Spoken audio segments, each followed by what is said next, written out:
누구든지 너희를 영접하지도 아니하고 너희 말을 듣지도 아니하거든 그 집이나 성에서 나가 너희 발의 먼지를 떨어버리라. 내가 진실로 너희에게 이르노니 심판날에 소돔과 고모라 땅이 그 성보다 견디기 쉬우리라. 아멘. 다 같이 말씀을 위한 묵상 기도를 드리겠습니다. 하나님 아버지, 감사합니다. 주의 말씀을 듣고자 저희가 주의 제단 앞에 모였습니다. 우리 마음의 기도와 우리 마음의 묵상이 주님께 연락되기를 원합니다. 감사하며 예수 그리스도의 이름으로 기도드렸습니다. 아멘. 오늘 주님이 주신 말씀은 마태복음 10장 5절로 15절까지의 말씀입니다. 오늘 주님이 주시는 말씀의 도전은 잃어버린 양에 대한 것이죠. 잃은 자에 관한 것입니다. 잃은 자란 누굴까요? 무엇을 잃었습니까? 어디로 돌아와야 되고 무엇을 되찾아야 하는 것입니까? 오늘 잃은 것을 모두 되찾는 우리 모두가 되기를 주의 이름으로 축원합니다. 우리 5장부터 시작하는 주님의 말씀이 선포되고 주님이 하나님 안에 있는 우리의 형상에 대한 말씀으로 천국 잔치에 대한 말씀을 여셨죠. 그리고 산상수훈이 7장이 끝나고 내려오셔서 9가지의 이적을 보여주셨습니다. 그 이적의 핵심의 메시지는 이사야 35장에서 꿈꿨던 메시아의 잔치, 메시아의 천국 잔치가 이 땅에서 열렸다. 맹인이 보며 안진뱅이가 일어나는 그 이사야의 꿈, 천국의 꿈이 이 땅에 이루어졌다라는 것을 직접 보여주시고 그의 제자들을, 주의 자녀들을 그 증인으로 세우셨죠. 그리고 너희에게 말씀을 계속 주고 계시는데 그 너희가 이제 16장에 살아계신 주님, 살아계신 그리스도라고 하는 예수를 향한 고백이 나오고 그리고 17장의 변화선의 사건에 의해서 18장에 그것이 교회다라고 분명히 선포하는 말씀으로 이어지고 있습니다. 그 주님 안에서 9가지의 기적이 끝나고 천국의 나님에 대한 복음의 핵심이 되는 나님에 대한 말씀을 9장 마지막에 증거하신 다음에 그리고 10장이 시작되면서 파송, 보내심의 말씀이 나오고 있는 것이죠. 부르심을 받았다고 하는 것은 나님 속에 주님 가운데서 구별되었다, 세퍼레이션 되었다라는 말씀이고 동시에 주님 안에서 주님의 이름으로 보내심을 받았다라는 이야기입니다. 그 파송의 이야기가 오늘 말씀 가운데 시작되는 이 제자들의 사도들의 이야기입니다. 오늘 본문에 보면 너희라고 하는 것이 18번 나옵니다. 너희가 18번 나오는데 우리 개역개정 번역에는 그 중에 9개만 번역을 해서 실어놨죠. 너희에게 그래서 이 말씀은 단지 파송을 받는 제자들 12사도를 향한 말씀이 아니라 우리를 향한, 교회를 향한, 교회가 무엇이며 이 땅에 임한 천국의 비밀이 무엇인지에 대한 말씀이죠. 그 말씀의 비밀이 무엇인지, 복음의 비밀이 무엇인지를 오늘 만나는 것입니다. 오늘 5절 말씀에 보면 예수께서 이 12를 내보내시며 명하여 이르시되 이방인의 길로도 가지 말고 사마리아인의 골로에도 들어가지 말고 오히려 이스라엘 집에 잃어버린 양에게로 가라. 잃어버린 양을 찾아라 라는 신실하신 하나님의 말씀이 선포되고 있는 것입니다. 잃어버린 양이 누구냐? 이스라엘의 잃어버린 양. 이상한 말씀이죠. 주님이 이 땅에 오셔서 말씀이 육신이 돼서 성육된 주님으로서 이 땅에 우리와 함께하고 계시죠. 그 주님이 십자가에 돌아가시고 부활하심으로 그 말씀의 영이 보혜사의 성령이 되어서 우리에게 부어질 때 우리 가운데 성화가 이루어진다는 것을 우리는 알고 있습니다. 그리고 주님이 그 말씀을 선포하셨고 그 십자가가 나타날 때까지는 십자가의 전에는 주님이 누구신지 주님의 복음이 무엇인지에 대해서 나타내지 말라고 말씀하시죠. 그것에 대한 침묵을 말씀하십니다. 그런데 왜 제자들을 보내서 말씀을 선포하게 하실까라는 거죠. 그 이유는 이스라엘 집에 잃어버린 양이 있다는 겁니다. 잃은 자가 있다는 거죠. 이 잃은 자가 누구냐? 이 잃은 자는 이사야서에서 고백하는 이사야 35장에 나오는 남은 자죠. 남은 자가 있다는 겁니다. 주님, 남은 자가 어디 있습니까? 400년간 말씀이 없었는데 이제 누가 아직도 그 말씀을 기억하고 있겠습니까? 근데 주님은 분명히 말씀하시는 겁니다. 남은 자가 있다는 거죠. 교회가 어렵고 교회가 무너지고 누가 주님을 찾습니까? 예배가 어디 있습니까? 있다는 거죠. 주님의 말씀을 사모하고 주님의 예배자로 주님의 임재를 기다리고 있는 주의 자녀들, 잃은 자들이 그 땅 가운데 있다. 이스라엘 가운데서 잃어버린 양을 찾아라 라고 주님의 제자를 파송하고 계시는 겁니다. 유대인들은 부인할 수 없겠죠. 이스라엘 집에 유대인들에게 분명히 주님이 그 기다리는 말씀을 받았던 민족에게 먼저 구원의 복음이 증거된 것입니다. 그런데 이 말씀을 받지 못하는 것이죠. 이 말씀을, 이것을 살아계신 천국의 잔치를 눈으로 보고도 믿지 못하는 겁니다. 경험하고도 받아들일 수 없는 것이죠. 자기의 지식 때문에, 종교적인 지위 때문에, 자기의 경험 때문에, 자신의 에고 때문에, 거짓 때문에 이것을 받지 못하는 유대인들의 모습, 종교인의 모습을 분명히 마태복음은 증거하고 있습니다. 그러나 주님은 잃어버린 양, 주님의 말씀을 기다리고 있는 남은 자를 찾고 계시는 거죠. 우리 주님 안에서 주님의 말씀을 기다리고 메시아의 천국 잔치를 사모하는 남은 자가 우리이기를 주의 이름으로 축원합니다. 그 잃어버린 양에게 가라 이렇게 말씀하시죠. 7절에 가면서 전파하여 이르되 천국이 가까이 왔다 하고, 가면서 전파하여, 전파라고 하는 것 케르소라는 말인데 영어 번역에 보면 to be herald, to proclaim, 주님의 나라를, 복음을 선포하라는 거죠. 선포하라는 겁니다. 설득하는 것이 아니고 무슨 이해시키는 것이 아니고 가면서 생각을 전하는 것이 아니라 내 경험을, 내 증거를, 내가 받은 것을 선포하고 내가 본 것을 말하라 라는 말씀입니다. 우리 예전에 처음에 교회 다니면서 마음이 얼마나 뜨겁고 좋았는지 몰라요. 그래서 전도를 해야 되겠다. 전도를 하는데 전도 훈련을 받죠. 5분 이상 절대 말하지 말라고. 근데 처음 전도하고 그럴 때는 8시간 이야기한 적도 있습니다. 어떻게든 설득을 하고 어떻게든 굴복시켜서 교회로 끌고 나오려고, 어떻게든 교회로 끌어들이려고, 아무 소용없다는 것이죠. 생각으로, 의지로, 의식으로 교회에 나와봐야 아무 의미 없습니다. 주님의 말씀이, 그 주님의 말씀이 삶의 증거로 증거될 때 그 증거와 연합하는 생명의 역사가 일어난다는 겁니다. 전파하여 말하되, 그 복음이 무엇이냐면 천국이 가까이 왔다. 천국이 너희 발 아래 있다. 자격이 없는 자지만 천국의 문이 열렸으니까 들어오라 라고 하는 주님의 초청입니다. 천국이 임했다. 천국의 메시아의 잔치가 이곳에서 열리고 있으니까 그것을 본 자들이 가서 증거하는 거죠. 그 잔치로 오라는 겁니다. 초대하는 거예요. 8절에 병든 자를 고치고 죽은 자를 살리며 나병 환자를 깨끗하게 하며 귀신을 쫓아내며 너희가 거저받았으니 거저주라. 제자들이 가서 주님이 하시는 사람을 고치고 귀신을 쫓으라는 일을, 그 일을 반복하라는 말씀이 아니죠. 그걸 하라고 보낸 게 아니라 이 병든 자를 고치며 죽은 자를 살리며 나병 환자가 깨끗하게 되는 천국 잔치의 증인이 되었으니까 너희가 가서 그 천국 잔치의 증거를, 그 천국 잔치를 선포하라는 거죠. 물론 주님의 임재가 함께하는 그곳에 주님의 임재 가운데 이적이 함께했겠죠. 아픈 자가 낫는 역사가 있었고 귀신을 쫓는 역사가 나타났을 겁니다. 그러나 귀신 쫓으라고 보낸 것이 아니라, 아픈 사람 고치라고 보낸 것이 아니라 주님의 나라가 임하고 천국 잔치가 이 땅에 임하는 그 증거, 그 권능을 선포하는 자가 되어야 된다라는 거죠. 너희의 존재가 복음이다. 너희가 복음의 증거다. 너희가 천국의 증인이다. 그것을 가서 전해라 라는 주님의 말씀입니다. 거저받았으니 거저주라. 교회를 처음 나갔을 때 나이 30이 넘어서 미국에 공부하러 와서 처음으로 교회를 만났습니다. 복음을 만나기 전이에요. 근데 교회가 얼마나 좋았는지 모릅니다. 형제에게서, 부모에게서 느끼지 못했던 사랑과 애정을 받았어요. 너무너무 감사하고 기뻤죠. 정말 세상에 좋은 사람들은 다 교회에 있구나.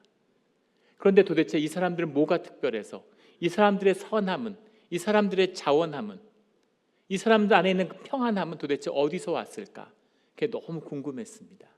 그 궁금함이 주님을 영접하는 자리까지 이끌었던 것이죠. 그것이 교회입니다. 교회를 다니면서 늘 안타까운 것은 그 교회를 만나야 되는데, 그 교회를 봐야 되는데 그런 교회를 만나지 못한 분들을 만나게 되는 거죠. 교회란 게 뭐 뻔하지, 교회라는 게 다 그렇지. 교회 별거 없지. 교회는 특별하고 교회는 별거예요. 그것을 만나야 되는 겁니다. 그 안타까움이 있어요. 20년 전에 한국에 가서 사역을 할 때 교회에 한 원로 장로님이 계셨습니다. 여 장로님이셨는데 그때 나이가 90이 넘으셨어요. 한국에서 두 번째로 여성으로서 두 번째로 의사가 되신 분입니다. 그 장로님이 병원에 입원해 계신 장기 입원, 몸이 너무 안 좋아지시니까 장기 입원을 하고 계셨어요. 주일날 못 오시니까 월요일날 주보를 들고 병문안을 가는 겁니다. 그래서 병문안을 가면 그 주보를 들고 손을 이렇게 떠시면서 손가락으로 한자 한자 이렇게 읽으세요. 그러면서 눈물을 흘리시던 모습을 지금도 기억을 합니다. 교회에 대한 그 깊은 애정. 그 앉아서 옛날 이야기도 하고 상태가 좋으실 때는 저는 막연히 그렇게 생각했습니다. 일제시대 때 해방 전후에 외국에 유학을 하고 의학을 공부해 뭔가 대지주의 딸인가 보다 그렇게 생각했어요. 대지주라도 아버지나 뭐 할아버지나 집안이 보통 계명한 분들이 아니구나. 그 시절의 여자를 혼자서 유학을 보내다니. 그런데 나중에 그 장로님이 그런 고백을 하시는 거예요. 처음에 교회 나가던 날을 잊을 수가 없다고. 황해도에 사셨는데 역병이 돌아가지고 마을 사람들이 다 죽었다는 겁니다. 집안이 완전히 초토화되고 살아남은 건 엄마와 자신 그리고 막내 외삼촌밖에 없었다는 거죠. 막내 외삼촌도 고열이 들고 막 힘들어 아픈데 어머니가 막내 외삼촌을 자기 자식 같은 막내 동생을 등에 업고 그 겨울철에 자기 손을 잡고 산을 넘고 강을 건너서 교회를 찾아갔다는 거예요. 소문을 들었는데 눈이 파랗고 머리가 노란 그런 외국인 선교사가 와 있는데 그 교회에 가서 기도를 받으면 낫는다고 그런 소문이 나서 그 기도를 받으려고 어머니와 그 추운 겨울에 손을 잡고서 산을 넘던 게 지금도 기억이 난다. 그렇게 처음 교회를 찾았다는 거죠. 놀랍게도 외삼촌이 기도를 받고 나았고 그 교회 주변에 집을 짓고 살면서 교회와 함께 살게 되었다는 겁니다. 어릴 때부터 영특하니까 자라서 그 선교사님이 공부할 기회를 열어주고 외국에 유학을 보내준 거죠. 교회에서. 그래서 공부를 마치고 의사가 돼서 사람들을 고치고 돕는 일들을 평생 해오셨다는 겁니다. 그런데 그분이 그런 고백을 하세요. 50년대 60년대 정말 교회가 힘들고 어렵고 나라도 살기 어렵고 배고프고 힘든 시절이었죠. 근데 교회에 모여서 그때는 부흥회를 하면 일주일 2주씩 이어서 했다는 거예요. 아침부터 저녁까지 하고 그러면 하루 세끼 밥을 부엌에서 계속 했다는 겁니다. 부엌에서 계속 밥을 만드는데 얼마나 고되고 힘들었겠어요. 생업이 따로 있는데. 그런데 하나도 힘들지 않았다고. 얼마나 즐겁고 재밌었는지 웃음이 끊이질 않았다는 거예요. 왜 그렇게 즐겁고 기분이 좋고 기뻤을까? 이해할 수 없다는 거죠. 근데 누가 한마디만 하면 그렇게 웃고 이 사람이 울면 저 사람이 웃고 10대 소녀들도 아니고 까르르 까르르 그렇게 즐겁고 재밌었다는 거예요. 그렇게 기쁨이 있고 즐거움이 있고 생명이 나누었던 그런 교회의 기쁨으로 살았는데 교회가 커지고 예배당은 큰 걸 짓고 사람들이 수천 명이 모이고 교회는 커져갔지만 주님의 임재는 점점 약해지고 사라져갔다는 거죠.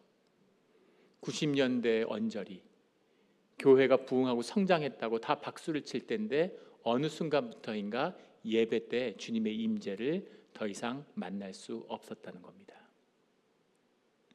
너무 힘들고 괴롭고 고통스러웠지만 참고 견뎠다는 거죠. 남은 자가 되어서 다시 주님이 찾아오시겠지. 다시 교회 가운데 주님의 임재가 회복되는 날이 있겠지. 다시 하늘 가족이 되어서 기쁨으로 서로 나누는 날이 오겠지. 기다리고 또 기다렸지만 그런 날은 오지 않았다는 거죠. 눈물을 흘리시면서 목사님, 우리 교회는 이런 교회가 아닙니다. 우리 교회는 이런 교회가 아니에요. 정말 아름답고 주님의 교회가 피어나는 것, 진짜 우리 교회의 모습을 나는 보지 못하지만 목사님은 꼭 봤으면 좋겠다고 그 말씀을 유언처럼 남겼습니다. 그게 교회고 그게 증인인 것이죠. 그게 교회입니다. 그게 천국 잔치고 그 증거를 전하는 것이 우리인 것이죠. 우리가 그런 교회를 이루는 주님의 천국 잔치를 전하는 증거이고 증인이 되어야 되는 겁니다. 너희가 거저 받았으니 거저 주라 하는 이 말씀이죠. 9절 10절에 너희 전대에 금이나 은이나 동을 가지지 말고 여행을 위하여 배낭이나 두벌옷이나 신이나 지팡이를 가지지 말라. 이는 일꾼이 자기의 먹을 것을 받는 것이 마땅함이니라. 금이나 은이나 동을 가지지 말라라는 건 소유하지 말라라는 얘기죠. 배낭이나 두벌옷이나 신이나 지팡이를 가지지 말라는 말은 예비하지 말라는 말입니다. 소유하지 말라, 예비하지 말라, 이 말씀의 뜻, 지팡이나 두벌옷을 가지지 말라는 건 전도하고 선교할 때 거지처럼 해야 된다, 거지같이 살아라, 이런 얘기가 아니죠. 너희의 존재가 중심이 돼야 돼. 너희 가운데, 너희 삶 가운데 공급하심과 너희 삶 가운데 소유가 아니라 너희 존재가 증인의 중심이 될 때, 증인된 삶의 중심이 되면 그 모든 것은 너희에게 따라오고 채워진다. 세상에서 일꾼이 싹쓸 받는 것처럼 아버지 안에서 너희의 모든 삶이 채워지는 부요함을 맛보게 된다. 그 증인, 그 삶, 그 존재를 증거하는 것, 그게 복음이다라는 말씀을 주고 계시는 겁니다. 돈을 갖지 말아라, 금과 은을 채우지 말라는 말이 왜 그렇게 중요한 말이 될까요? 오늘날 교회들이 다 힘들고 죽어가고 있죠. 우리가 속한 미국 장로교단 PCUSA는 25년 전에 교인 수가 300만을 넘었습니다. 근데 지금은 100만이 안 된다고 그래요. 교회 수도 급격히 줄고 있고 매년 5만 명에서 7만 명 정도가 줄고 있습니다. 교회를 떠나서가 아니라 노인들이 돌아가시기 때문이죠. 젊은이들은 오지 않고 부흥의 세대는 떠나가고 있습니다. 이렇게 10년만 지나면 교회의 느낌이나 교단의 모습은 지금과 확연히 다를 거예요. 그런데 교단에 위기감이 있느냐? 1도 없습니다. 노회의 위기감이 있을까요? 전혀 없어요. 왜 그럴까요?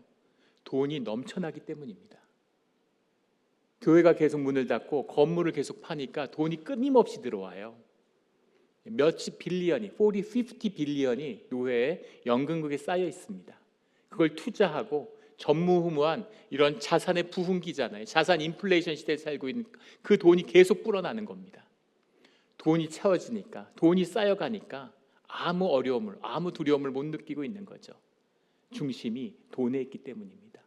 돈으로 선교를 해요. 돈으로 사역을 합니다. 내게 금과 은은 없지만 내게 있는 복음을 증거한다라는 것이 초대교회의 역사였다면 지금은 우리에게 복음은 없지만 우리에게 있는 금과 은을 주겠다, 그런 거죠. 뭘 자꾸 사주고 나눠주고 퍼주는 것, 이런 것을 선교라고 생각하는 그런 시대를 살고 있습니다. 이게 돈이죠. 돈이라고 하는 것은 더 심각하게 우리의 삶의 도전이고 주제입니다. 오래전에 읽은 책인데 90년대에 쓰여진 레팅고라고 하는 책이 있습니다. 우리말로도 번역이 되었는데 놓아버림, 내려놓음, 뭐 이런 제목으로 번역됐던 것 같아요. 근데 그 책은 한 정신과 의사며 심리치료사가 내담자들과 상담을 하면서 이렇게 쓰여진 책이에요.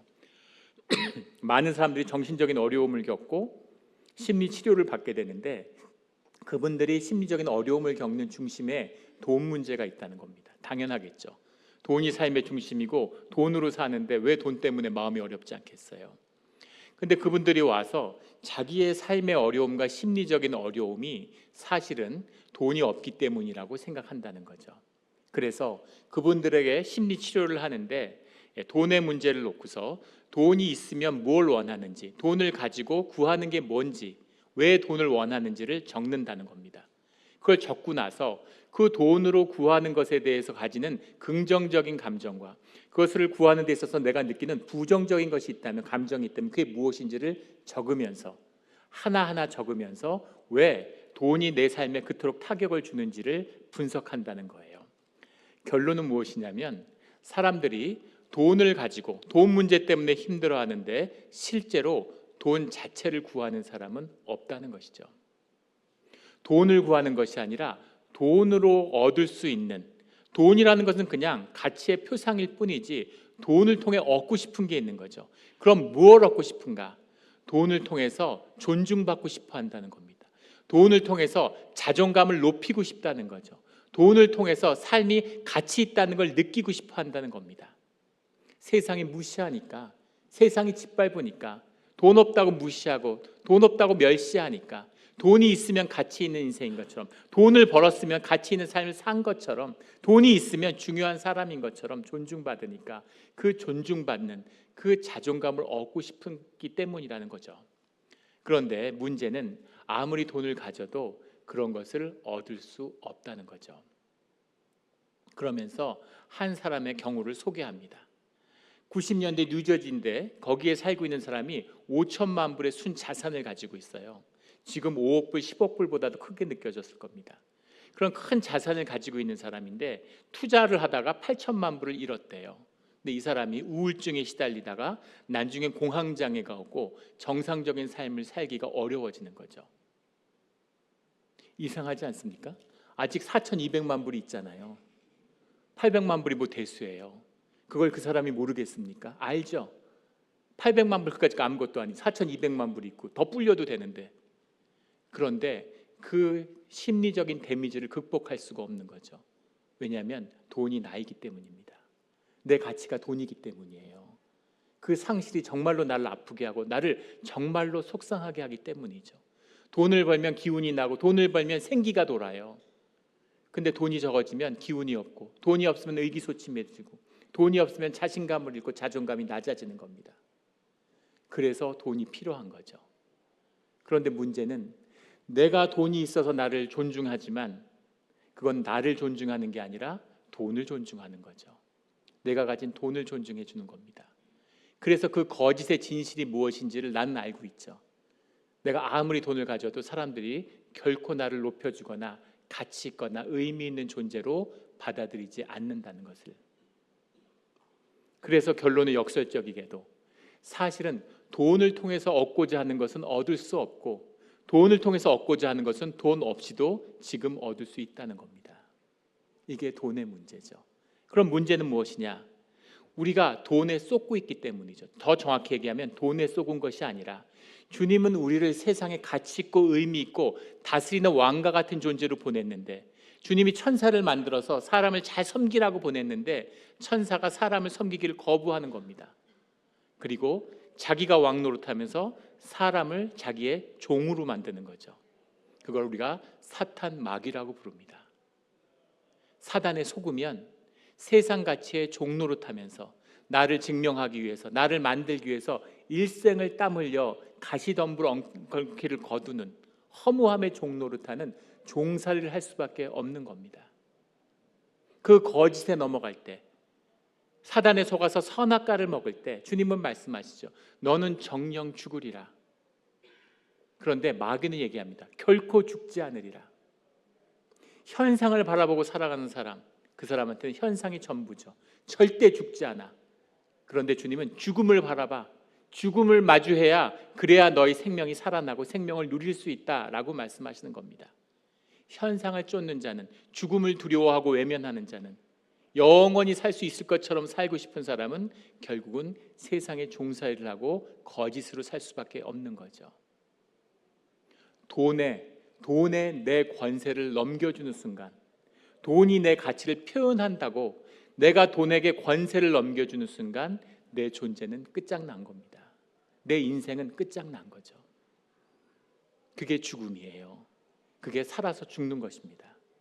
영이 죽는 것, 생존의 모든 걸 맡기는 생존의 삶이 너희밖에 남은 것이 없는, 이것이 전대의 금이나 은이나 동을 가지지 말아야 되는 참된 이유죠. 돈을 넘어서는 생명의 가치를 피워내는 우리 모두가 되기를 주의 이름으로 축원합니다. 11절에 어떤 성이나 마을에 들어가든지 그 중에 합당한 자를 찾아내어, 악시오스라는 말인데 가치 있는, 의미 있는 자, 누구예요? 잃어버린 양이죠. 그 잃어버린 자를 찾아내어 너희가 떠나기 전까지 거기에 머물라. 또 그 집에 들어가면 너희, 그 집, 이것이 교회의 다른 말로 쓰인다고 마태복음에서 여러 번 나누었죠. 주님의 이름으로 함께 모인 자리에, 우리 마태복음 뒤에 가면 18장 20절에 이런 말씀이 나옵니다. 두세 사람이 내 이름으로 모인 곳에 나도 그들 중에 있느니라. 이것이 교회죠. 너희가 그 집에 들어가서 너희의 삶이 나누어지는, 너희가 주님의 이름으로 함께 머무는 그 자리가 교회다라는 거죠. 그 자리가 임재야. 그것이 교회고 주님이 함께하는 천국이야. 그 천국을 이루는 것, 어디 가나 삶의 연합을 이뤄내고 그곳에 주님을 초청하는 것, 그것이 너희의 전도고 너희의 복음이다. 너희의 하나님 나라다 이 말입니다. 그래서 찾아내어 너희가 떠나기 전까지 거기서 머물라. 너희의 관계를 세워라. 씨앗과 같은 생명을 피워내라. 그 귀한 생명이 그 집 가운데, 교회 가운데 열린다라는 겁니다.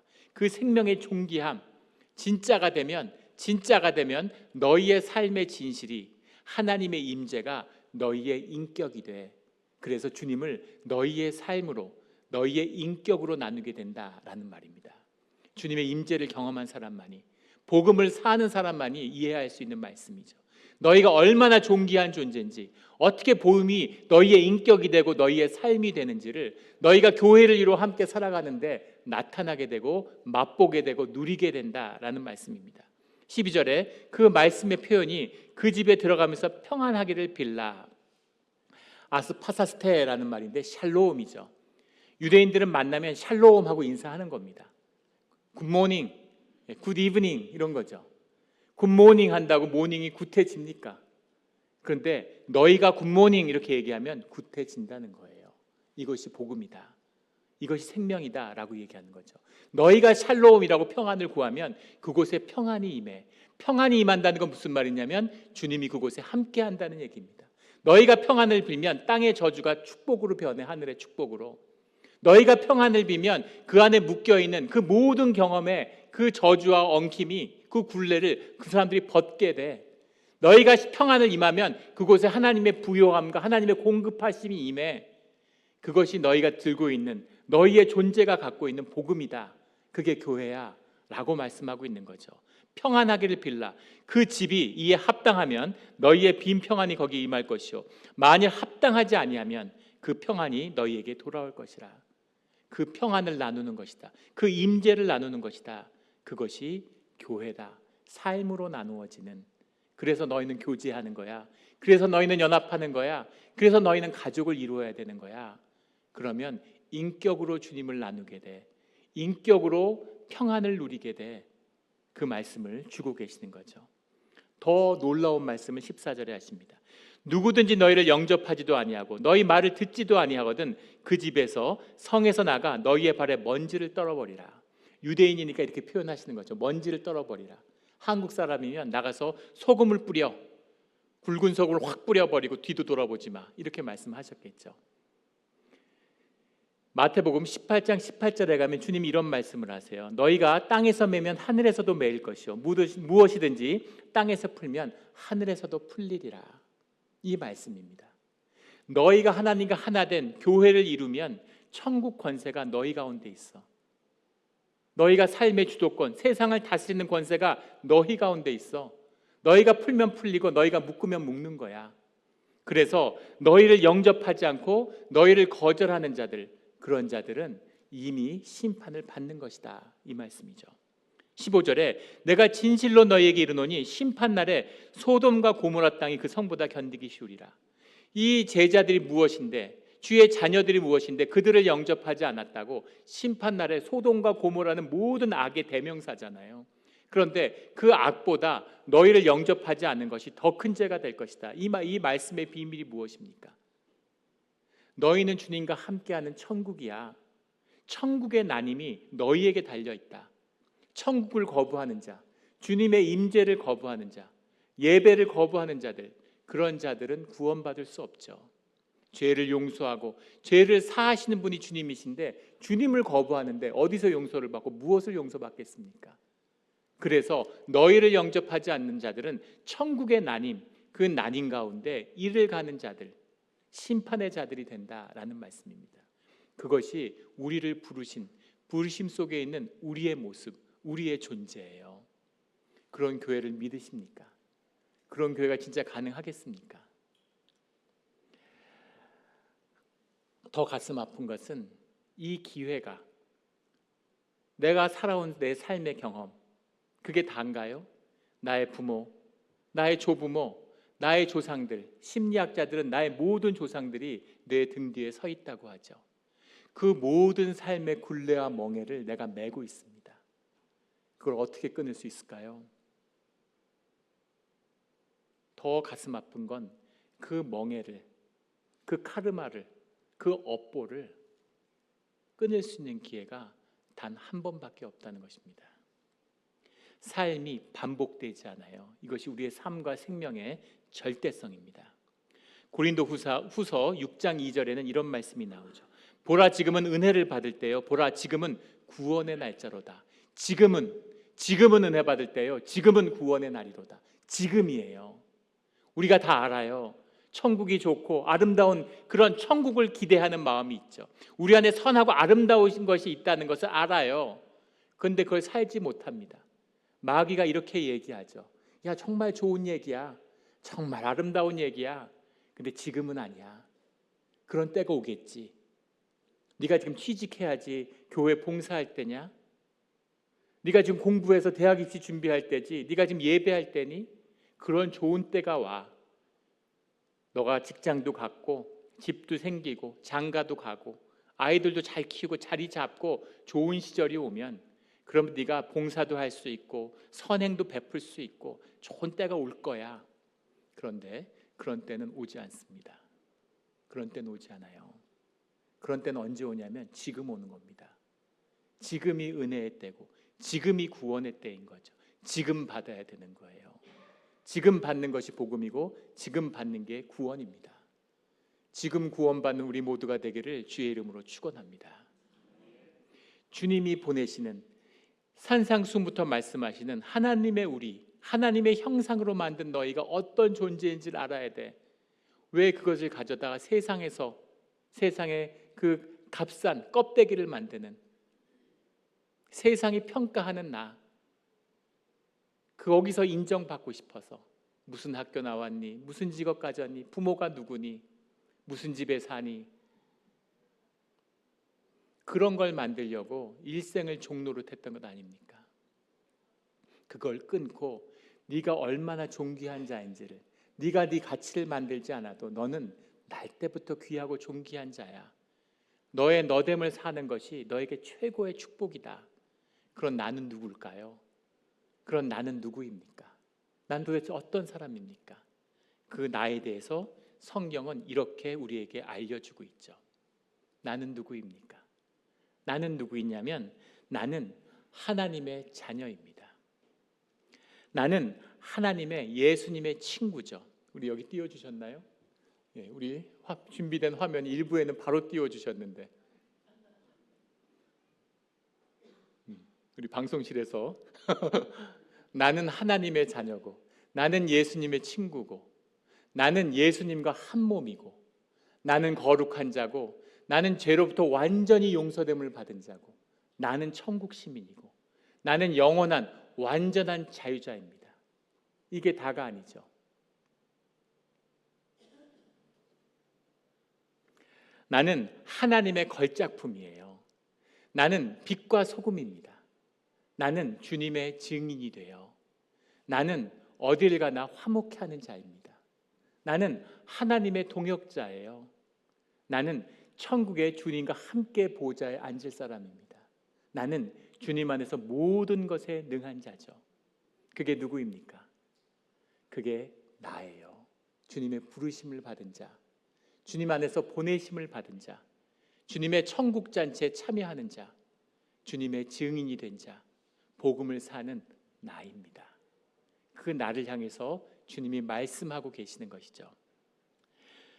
갈라디아서 5장 1절 말씀해 보면 주님이 우리에게 이렇게 말씀하시죠. 그리스도께서 우리를 자유롭게 하려고 자유를 주셨으니 그러므로 굳건하게 서서 다시는 종의 멍에를 매지 말라. 굳건하게 서서 다시는 종의 멍에를 매지 말라. 이 말씀 우리 한번 마음에 새기겠습니다. 굳건하게 서서 다시는 종의 멍에를 매지 말라. 아멘. 함께 기도드리겠습니다.